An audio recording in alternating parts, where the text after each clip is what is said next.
नाज़रीन, शिकारपुर मां असां अहम ख़बर शेयर कंदा हलूं त हिंदू बिरादरी पूरी दुनिया जा शिकारपुर में भी पंहिंजे मज़हब ॾिण हवाले सां वॾे अक़ीदत ऐं एहतराम सां मल्हायो।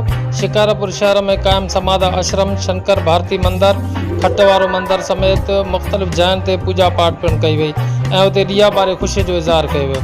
हिंदू बिरादरी हिक ॿिए खे दीवालीअ जूं मुबारकूं बि ॾिनियूं ऐं मुल्क जी ख़ुशहाली तरक़ी लाइ ख़ुशूसी दुआऊं घुरियूं। शिकारपुर प्रेस क्लब के सदर सोडो जेम्स, जनरल सेक्रेटरी रहीम बख्श जमाली, रहमतुल्लाह सुमरो मुबारकबाद ॾिनी, जॾहिं त स्पीकर सिंध असेंबली आगा सिराज खान दुरानी, सूबाई वज़ीर तवानाई इम्तियाज़ अहमद शेख, यूथ अगवान फराज अहमद शेख समेत मुख़्तलिफ़ सियासी समाजी अगवाननि पारां हिंदू बिरादरी के दीवाली ॾिण जूं वाधायूं पिणु ॾिनियूं वयूं। रोशनाई विराई या वाधाई फकीर पार ब्रह्म तरते अज मौजया मचाई दीवाली या खुशनी जी झूमण है नचण जी सब नफ़रतूं मिटाए कयूं प्यार सब मिली।